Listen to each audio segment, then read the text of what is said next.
Señores, gracias por continuar ahí con nosotros en Abriendo la Mañana y como habíamos dicho, ya está aquí en el set el vicepresidente del Consejo Nacional de la Empresa Privada CONET, César Dargán. Buenos días. Buenos días, Xiomara, Puntier, Rafael, qué bueno estar abriendo la mañana con ustedes. Me siento parte de esto, en la conversación que Qué estamos bueno, teniendo. así es, qué bueno. ¿Sabe que a César, uno que lo ha visto irse desarrollando y mantenerse en el tiempo, tanto en el ámbito de lo que tiene que ver con el sector privado, pero también con el sector público? La gente lo observa y dentro de los jóvenes que tiene el país, que uno dice, bueno, Reserva importante del país. reserva importante que se va cultivando y dentro de su ejercicio uno dice, es una persona que uno puede conversar de diferentes temas. Y qué bueno, me gustaría, César, ¿cómo está el sector empresarial en este momento? ¿Cómo se sienten ustedes con relación a la política de gobierno? Mira, gracias primero por tu valoración personal. Yo creo que aquí hay dos palabras que a veces tronchan carrera. Una es reserva y otra es promesa. Cuando sí. uno lo pone en uno de esos dos capítulos. Fue a pique. Por eso yo creo que el presente es lo que vale y uno seguir dando paso firme en cualquier espacio que se encuentre. El país vive un momento muy particular porque precisamente, aunque somos una isla, no estamos aislados de lo que pasa en el resto del mundo. Y definitivamente los últimos años han sido cambios constantes, abruptos, que hacen precisamente que se ajusten las proyecciones que uno pueda tener. Sin embargo, si nosotros echamos un vistazo al vecindario y nosotros vemos desde México hasta Chile, todo Centroamérica, Suramérica, el Caribe, yo creo que ningún otro país conjuga lo que tenemos aquí en la República Dominicana. Aquí hay estabilidad política. Desde el año de 1966 hasta la fecha hemos tenido elecciones. Aquí no matan a un presidente, aquí no tumban a un presidente. Aquí tenemos elecciones ahora y sea cual sea el resultado, la proyección es de estabilidad en el país. En segundo lugar, hemos tenido un crecimiento económico muy por encima de la media de la región y cada vez con más inclusión social, porque no solamente que la economía crezca, es que a la gente le cambie la vida. Y en tercer lugar, paz social. Aquí realmente, aún con las más marcadas diferencias, podemos hablar. Y yo creo que ese es el ambiente que nos convoca iniciando este 2024 y eso es lo que se respira, un ambiente de estabilidad y de confianza. César, nosotros hemos visto con algún nivel de preocupación la situación que se ha generado con Haití, ya que el ambiente de inseguridad que se vive en la vecina isla, en el vecino estado haitiano, ha provocado que a pesar de algunos esfuerzos que trata de hacer el gobierno, ha habido un éxodo descontrolado. Y hemos visto que eso de una forma u otra afecta hasta la seguridad nacional, sin discutir que es un gran cliente nuestro y que de una manera u otra nos necesitamos ambos. A nivel del sector empresarial, ¿cómo ustedes están viendo el fenómeno haitiano y sus consecuencias? Yo creo que Haití no es algo tan sencillo como un problema y mucho menos es una coyuntura por cualquiera de los temas que nos vinculan. Haití es una realidad para la República Dominicana y para el mundo. Es una coincidencia que el país ese mismo del cual yo les hablaba, que es el que más se ha desarrollado, el que ha mantenido estabilidad durante el último siglo, comparta la isla con el país más pobre de la región y uno de los países más pobres del mundo. Esas asimetrías, de una forma u otra, marcan la tendencia de cómo se desarrollan nuestras relaciones. Y si bien es cierto, el tema económico es importante, no menos cierto es que no lo podemos ver separado del tema seguridad, del tema salud, del tema migratorio, del tema social, del tema ambiental. Nosotros a veces pensamos que el hecho de que República Dominicana desde la década de los 70 ha sido capaz de reforestar y mantener una capa boscosa en nuestro lado de la isla, sin embargo, un descuido de la parte ambiental en el lado haitiano también genera efectos en la República Dominicana. Entonces, esa es la realidad, una simetría de dos países muy distintos, pero que estamos llamados a compartir esta isla cada uno desde sus respectivos espacios. Sobre la base de eso, quizás la agravante es que el fenómeno de institucionalidad ha desaparecido completamente.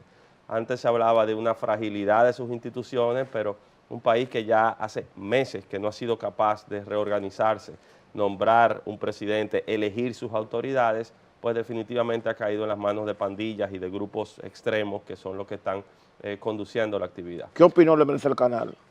El canal es una de las gotas que ha rebosado la copa. Es una afrenta a nuestra soberanía.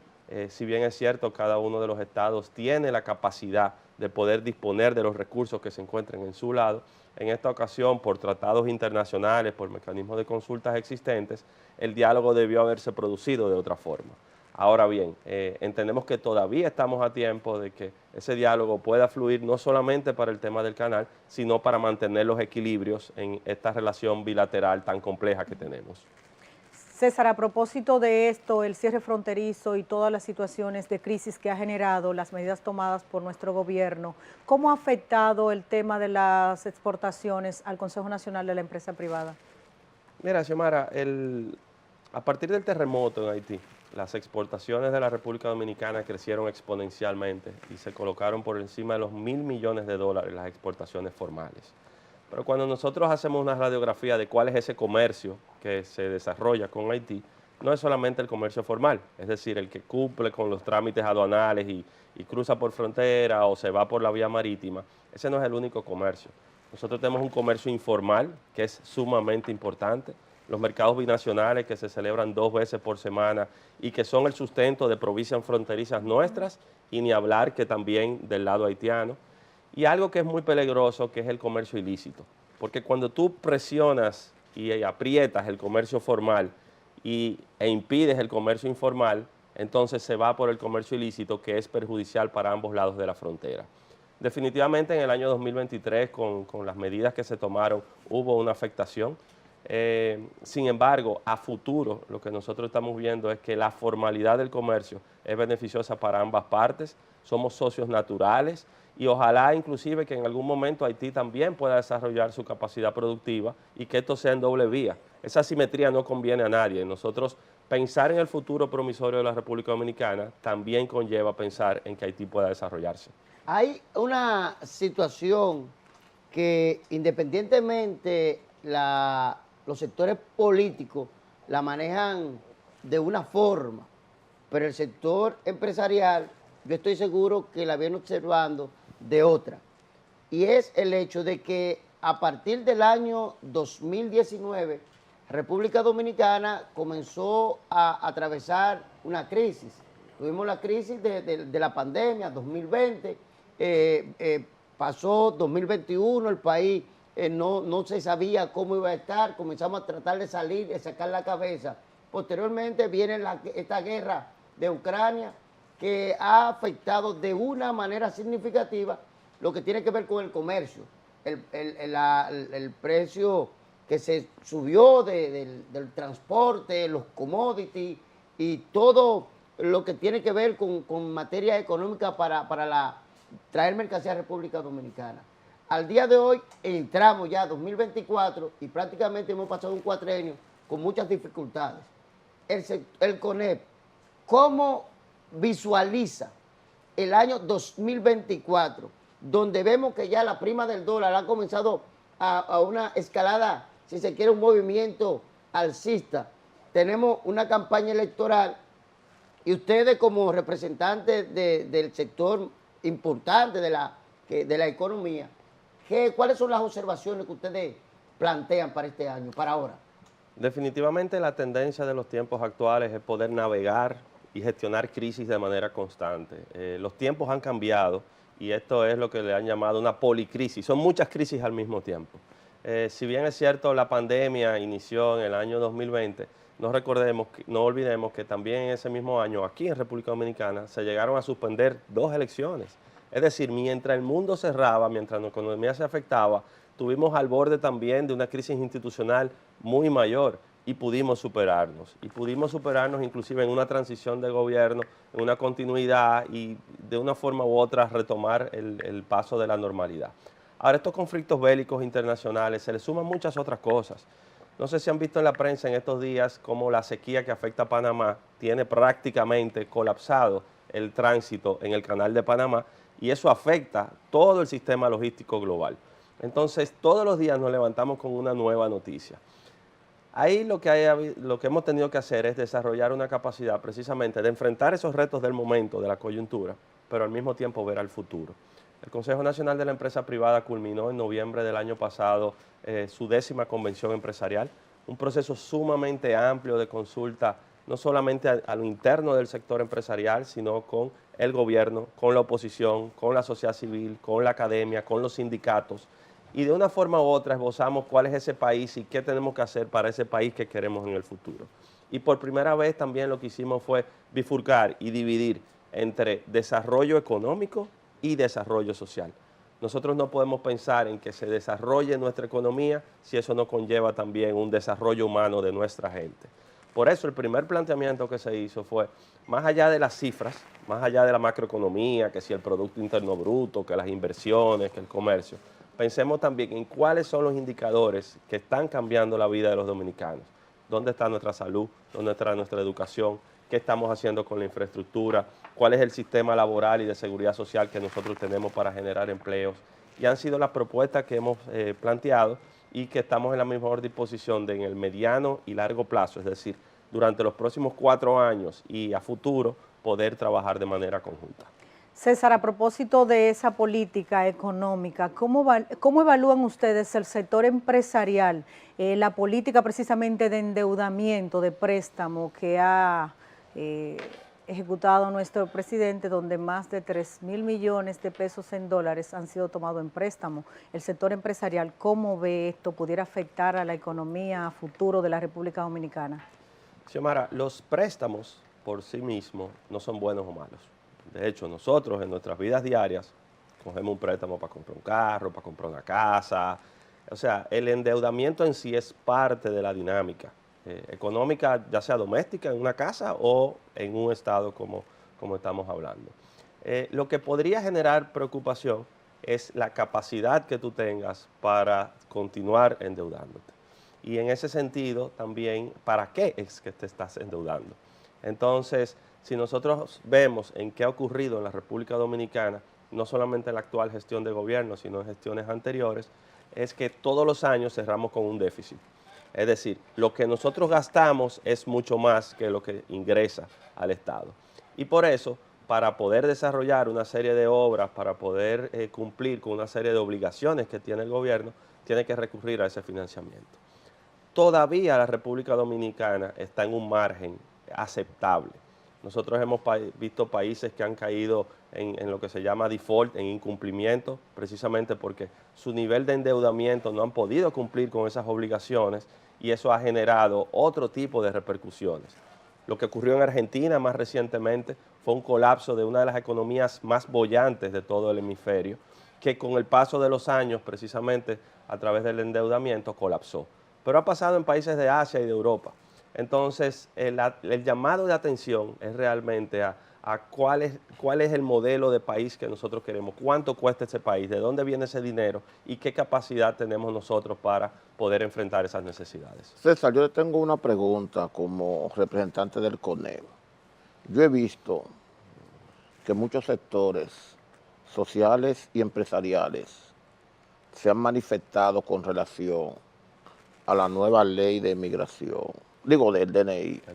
Hemos visto que los bancos, hemos visto la sociedad de prensa, hemos visto participación ciudadana y no hemos visto la posición del CONEP. ¿No se han enterado ustedes de que ha salido esa nueva ley? ¿Les es indiferente o no han llegado a un consenso al respecto? Puntier, si algo te reconozco es tu trayectoria como profesional del derecho y conocedor del marco jurídico de la República Dominicana. Y hemos coincidido en varios espacios donde he sido testigo de eso. Definitivamente esta es una ley que ha sido... Antiguo camarada. Esta es una ley que ha sido, su aprobación y promulgación ha generado bastante controversia. Y yo quisiera no verlo solamente en función del ruido que ha generado esto, sino de lo que representa. El marco legal que cubría el DNI hasta la promulgación de esta ley venía del año 1964.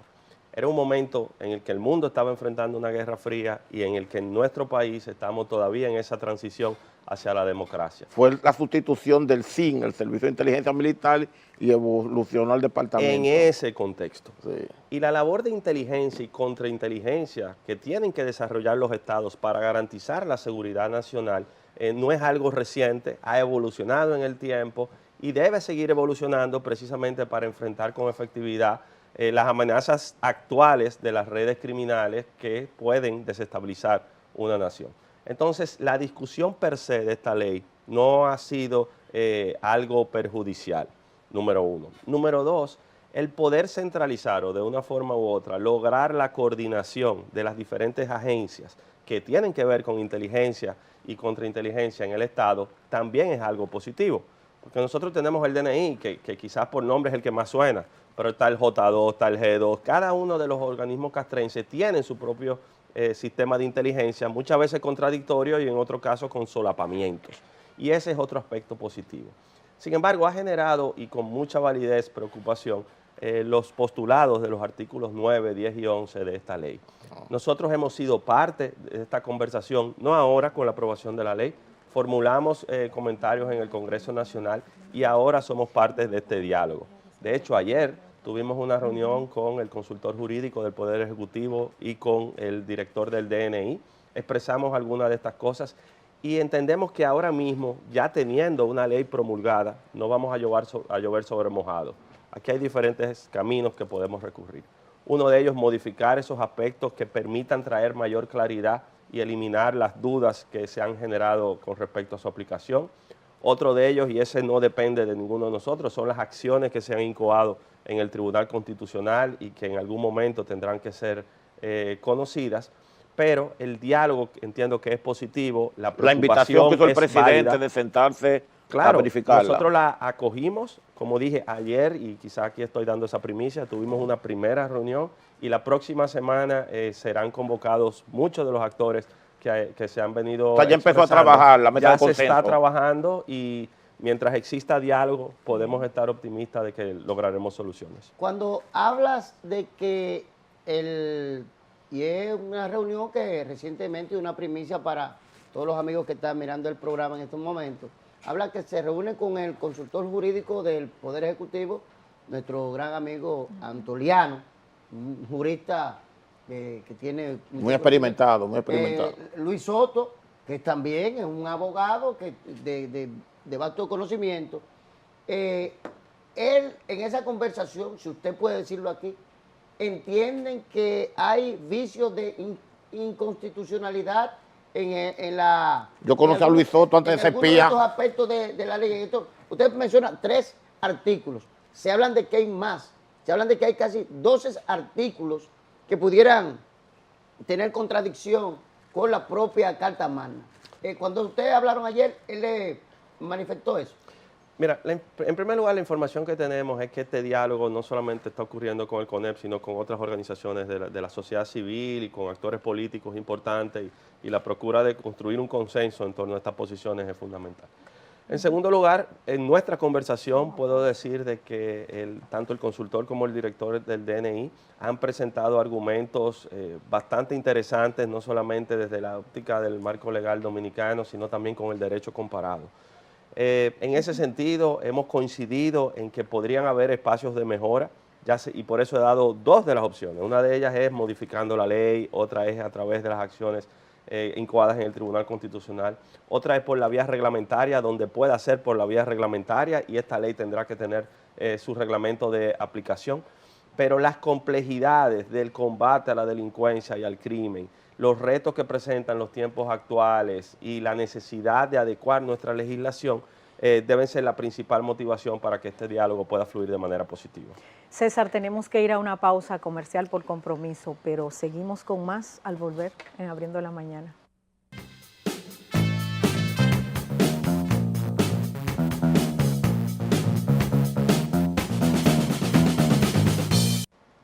Señores, gracias por continuar ahí con nosotros en Abriendo la Mañana y seguimos precisamente con el vicepresidente del CONET, César Dargan.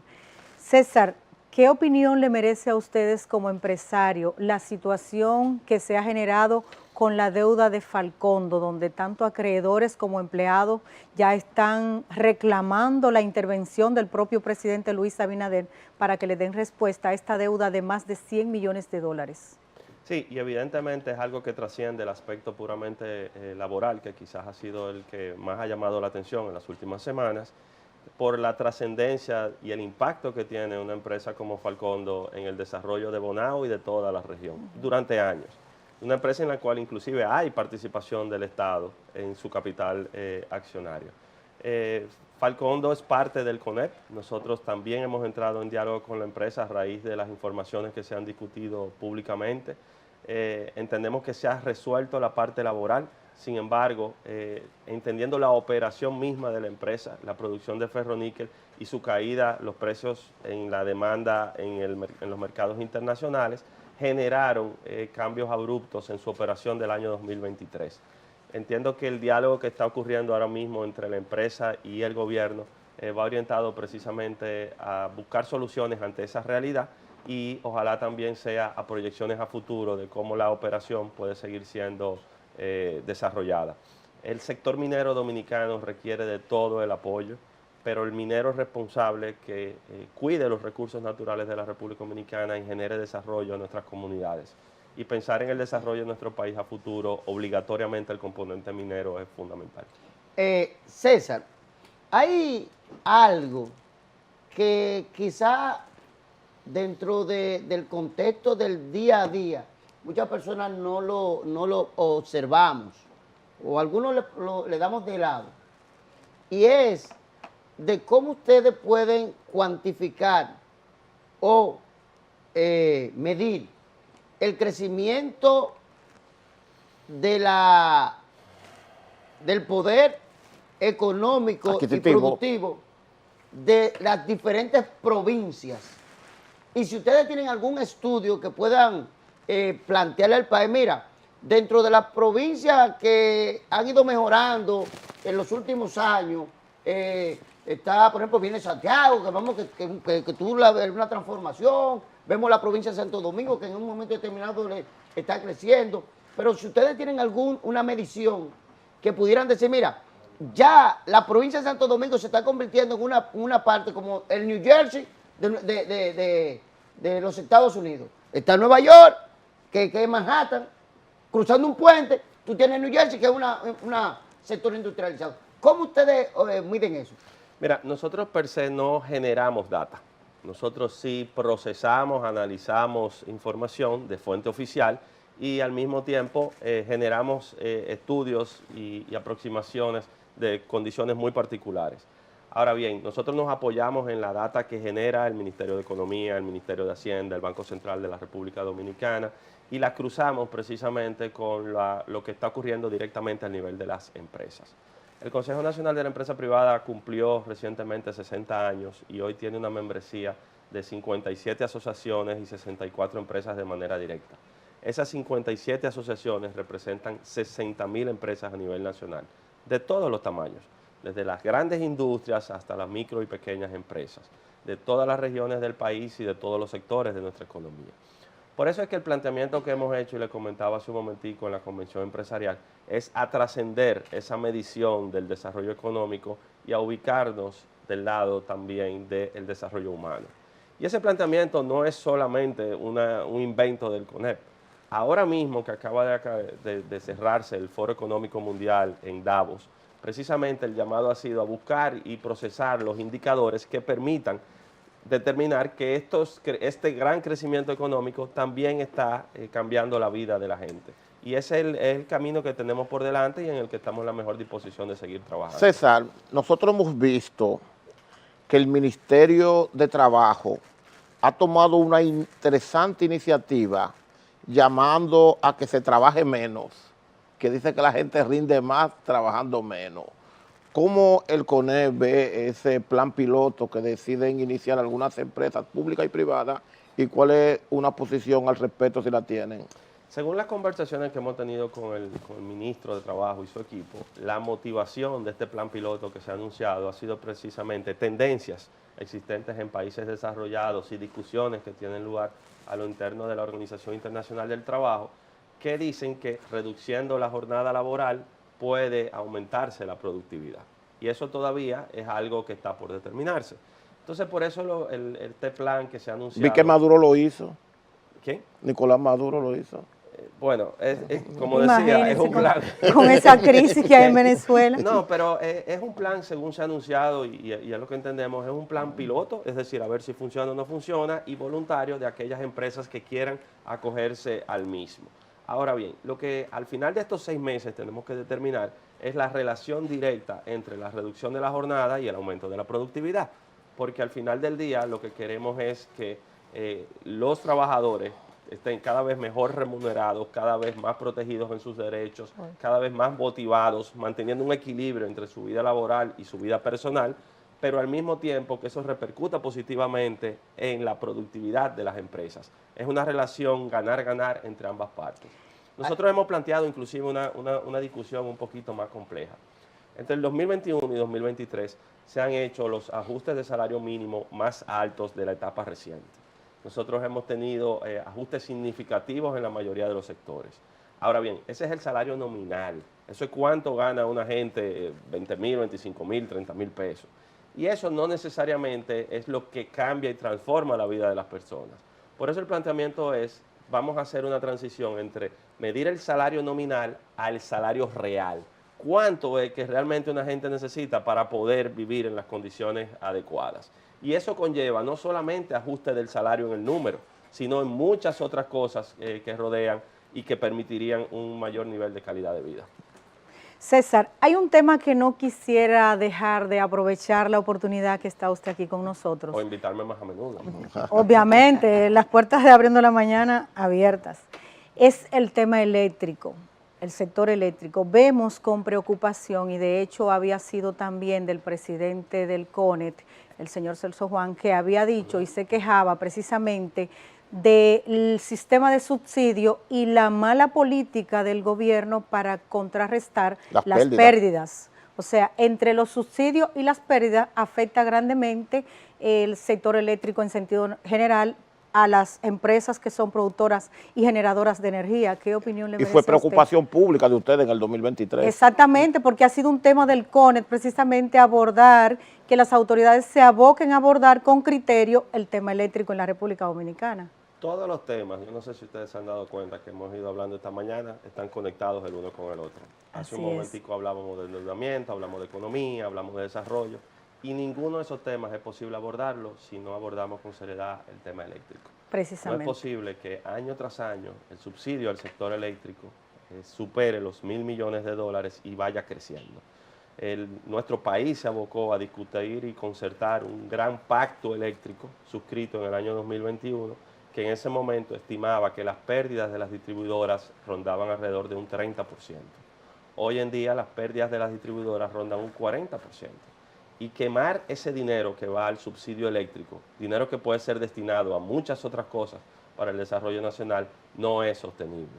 Y hablar de esos déficits que acumulamos como país año tras año tampoco es posible. Por eso el llamado entiendo que es responsable. Perdón, la pérdida de distribuidora se refieren a las EDES. Sí, correcto. Para que la gente entienda, porque a veces no manejan la tecnicidad. Y es verdad, me brinqué un capítulo. No. En nuestro sistema eléctrico, nosotros tenemos la generación, es decir, la producción de electricidad. Y hay empresas que lo hacen, algunas de capital público-privado, otras empresas privadas, y son las que producen la electricidad. Hay una empresa del Estado que es la que transmite la electricidad desde donde se produce hacia los hogares y las empresas. Y luego tenemos la distribución, es decir, quien la comercializa, quien se encarga de que eso llegue al lugar y cobre y podamos tener esos equilibrios. Que son las EDES, obviamente. Estas pérdidas a las que estamos haciendo referencia están centradas en las distribuidoras.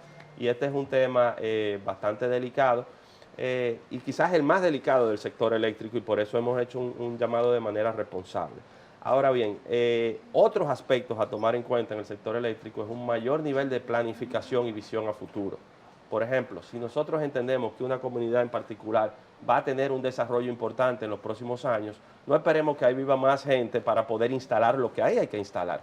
Pensemos a futuro en qué transmisión se requiere, en qué generación se requiere, en cuáles son las condiciones y adelantémonos a la pelota de un país. ¿Quiere que vuelvan los PPA? Que sí. No necesariamente, no necesariamente. Lo que tienen que volver son los mecanismos que permitan garantizar transparencia y eficiencia y sobre todo que el sector productivo y la población en general tengan un servicio de calidad a un precio adecuado. Hay una pregunta que esto es mía, porque todos los días la debato. Todos los días la digo, todos los días, a cada momento y a cada instante. Yo le pregunto al presidente, ahora le pregunto al CONET. La reforma fiscal es prioritaria, ya no aguanta más República Dominicana, una reforma que hace falta y que todo el mundo le va dando de lado, cada año que viene, que la vamos a hacer, que se va a ejecutar. Para ustedes, para un sector tan importante que tiene que ver con el desarrollo del propio Estado Dominicano. En el otro enero se habla de eso. Ya inminente que ustedes le están pidiendo, le pedirán al gobierno que está o al que venga, que esa reforma hay que hacerla. Bueno, de pedirla, yo no conozco el primer caso de alguien que diga, ponme mi impuesto. O sea, de pedirla no. Sin embargo, en la mejor disposición de entrar en ese diálogo y en ese intercambio cuando las condiciones lo permitan y cuando la convocatoria se realice. De hecho, ya nosotros estamos haciendo la tarea pensando en ese país del futuro que nosotros queremos, cuánto cuesta, de dónde vienen los recursos para mantenerlo y cómo nosotros podemos todos hacerlo. Hay temas que tienen que estar en la mesa al momento de hablar una reforma fiscal. No es nada más cuánto más yo voy a cobrar, no. Es que en este país el nivel de la informalidad ronda un 57%. Entonces no puede ser que el que más paga, pague más y siga pagando y luego tú tengas un segmento que no paga por la razón que fuera. Muchas de estas cosas son complejidades del propio sistema y cuando nosotros vemos temas como el anticipo, cuando vemos muchísimas cosas en nuestro sistema tributario, recordemos que el Código Tributario es del año de 1992, que ha tenido ajustes en el tiempo, pero es de un país muy distinto al que se legisló. Entonces, estamos en la mejor disposición de ser parte de esa conversación, no solamente viendo cuánto más se ingresa, sino qué se gasta, en qué se gasta, cuál es el tamaño del Estado que nosotros queremos y ojalá, y es un tema casi ideológico conceptual, sea tan grande como sea necesario y tan pequeño como sea posible. Es que aquí se discuten mucho esos temas, pero entonces nada más hay una parte que somos los que vamos cargando con ese peso, que no nos permiten ni subir, si no, es alándonos todo el tiempo, hacia abajo, con ese tema de esa carga que llevamos a algunos sectores. Porque hay sectores dentro de esos de distribución que se hace, que el propio Estado hace, hay exenciones fiscales para un grupo, pero hay otros que no nos dan ni exenciones fiscales, pero tampoco nos permiten avanzar. Y el Estado, el gobierno y todo el mundo tienen que saber que todos tenemos que participar para poder tener una equidad y un crecimiento más o menos conforme a los tiempos. Y por eso hay que asumirlo con responsabilidad, de manera frontal, con transparencia, de manera preventiva, no como en otros países ante estallidos sociales, ante complicaciones mucho más abruptas, sino cuando las condiciones lo permitan tener esta conversación y juntos poder esbozar el sistema tributario más adecuado para la República Dominicana. No lo deje ir sin preguntarle. ¿Van a llevar a los presidentes, a los candidatos para...? Sí, claro. Que den su participación. Claro, y yo creo que una de las cosas... El diálogo. Y estamos avanzados, mire, estamos, sin darnos cuenta, estamos 3 semanas de las primeras elecciones, de las municipales, y ya las otras quedan al doblar de la esquina. A 2 domingos. Habrá debate nuestra aspiración, nuestro deseo es que estas elecciones transcurran de la manera más ordenada posible, que el respeto de la mayoría pueda ser respetado y que al día siguiente de las elecciones el país pueda seguir. Que logremos precisamente garantizar la transparencia en el uso de los recursos y la procedencia de esos recursos y sobre todo que le vemos el debate. Que las discusiones que aquí se tengan es sobre propuestas, no sobre... entre nosotros, que nadie nos oiga. Y el CONET no hace encuesta. El CONET hace encuestas y mide el nivel de satisfacción de las personas y mide el resultado. Agradecer la participación de César Dargan, vicepresidente del CONET en Abriendo la Mañana.